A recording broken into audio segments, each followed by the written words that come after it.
South ஆஃப்ரிக்காவோட Quinton de காக் மறுபடியும் ODI ரிட்டயர்மெண்ட்டிலிருந்து வெளியே வந்து சவுத் ஆஃப்ரிக்கா ஸ்குவாடில் இடம் பெற்றிருக்காரு. குவின்டன் டி காக் வந்து 2023 வேர்ல்ட் கப்பில் ரொம்ப நல்லா சவுத் ஆஃப்ரிக்காவுக்கு பெர்ஃபார்ம் பண்ணார்.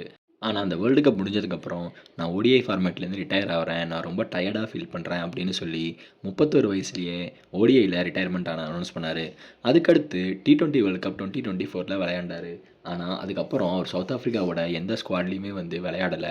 ஒயிட் பால் டோர்னமெண்ட்டில் டெஸ்ட்டில் அவர் ஆல்ரெடி அதுக்கு முன்னாடியே வந்து ரிட்டையர்மெண்ட் அனௌன்ஸ் பண்ணிட்டார். இதனால் சவுத் ஆஃப்ரிக்காவுக்கு இனிமேல் விளையாட மாட்டார், T20 கிளப் கிரிக்கெட் ஃபார்மில் போயிடுவார் அப்படின்னு தான் எல்லோரும் எதிர்பார்த்தாங்க.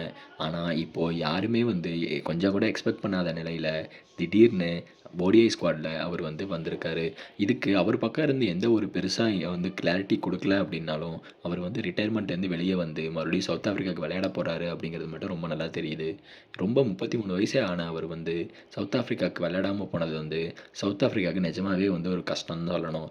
டெஸ்ட்லேயும் சரி, ஒன் டேலேயும் சரி, T20லேயும் சரி ரொம்ப நல்லா பர்ஃபார்ம் பண்ணார் குவின்டன் டி காக் சவுத் ஆஃப்ரிக்காவுக்கு. அவர் வந்து சடனாக ஒவ்வொரு ஃபார்மேட்லையும் ரிட்டையர்மெண்ட் அனௌன்ஸ் பண்ணது வந்து சவுத் ஆஃப்ரிக்காவுக்கு பெரிய ட்ராபேக்காக இருந்தது நிறையா வகையில். இப்போ வந்து அவர் திரும்பி வந்தது, ஒரு எக்ஸ்பீரியன்ஸ் பிளேயர் வந்து சவுத் ஆஃப்ரிக்கா ஸ்குவாடில் இருக்கிறது ரொம்ப நல்லா தான் இருக்கும் சவுத் ஆஃப்ரிக்காவுக்கு. ஏன்னா சவுத் ஆஃப்ரிக்கா வந்து 2027 வேர்ல்டு கப்பை கண்டக்ட் பண்ணுறாங்க. அவங்க ஹோமில் விளையாடுறதுனால ஹோமில் அவங்க ஜெயிக்கணும் அப்படின்னு ஆசைப்படுவாங்க. அதனால் நல்ல எக்ஸ்பீரியன்ஸ் பிளேயர்ஸ் வந்து சவுத் ஆஃப்ரிக்கா ஸ்குவாடில் இருந்தால் அவங்களால நல்லா புஷ் பண்ண முடியும். ஏன்னா போன T20 வேர்ல்டு கப்பில் ஃபைனல் வரைக்கும் வந்தாங்க, வேர்ல்டு டெஸ்ட் சாம்பியன்ஷிப்பையும் ஜெயித்தாங்க. அதனால் இதை நல்லா முன்னாடி போய் அந்த வேர்ல்டு கப்பையும் அவங்க ஜெயிக்கணும் அப்படின்னு எல்லோரும் எதிர்பார்ப்பாங்க. அதுவே சவுத் ஆஃப்ரிக்காவோட குறிக்கோளாக இருக்கும். அதனாலேயே வந்து குவின்டன் டி காக்கை சவுத் ஆஃப்ரிக்கா பேசி திரும்பி கொண்டு வந்திருக்கவும் வாய்ப்பு இருக்குது அப்படின்னு எதிர்பார்க்கப்படுது. 21 வயசுலேயே சவுத் ஆஃப்ரிக்காவுக்கு விளையாட ஆரம்பித்த குவின்டன் டி காக் இந்தியா கூட ஒரு சீரீஸில் 3 மேட்ச் நடந்துச்சு. அந்த 3 மேட்ச்லேயுமே செஞ்சுரி அடித்து ஒரு பேசும் பொருளாக ஆனார். அதுக்கப்புறம் சவுத் ஆஃப்ரிக்காவுக்கு ஒவ்வொரு ஃபார்மேட்லேயும் ரொம்ப நல்லா பர்ஃபார்ம் பண்ணி ஒரு டேலண்டட் பேட்ஸ்மேனாகவும் இருந்தார். ஐபிஎல்லையும் மும்பை இந்தியன்ஸ்க்கு விளையாண்டார். அந்த மாதிரி வேர்ல்டு ஃபுல்லாக இப்போ எல்லா இடத்துலையும் T20யும் விளையாடிட்டு இருக்காரு.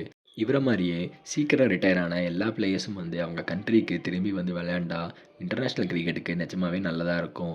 நிக்லஸ் Pooran, Quinton de Kock, Heinrich கிளாசன்னு நிறையா பிளேயர் வந்து இந்த மாதிரி சீக்கிரம் போயிட்டுருக்காங்க.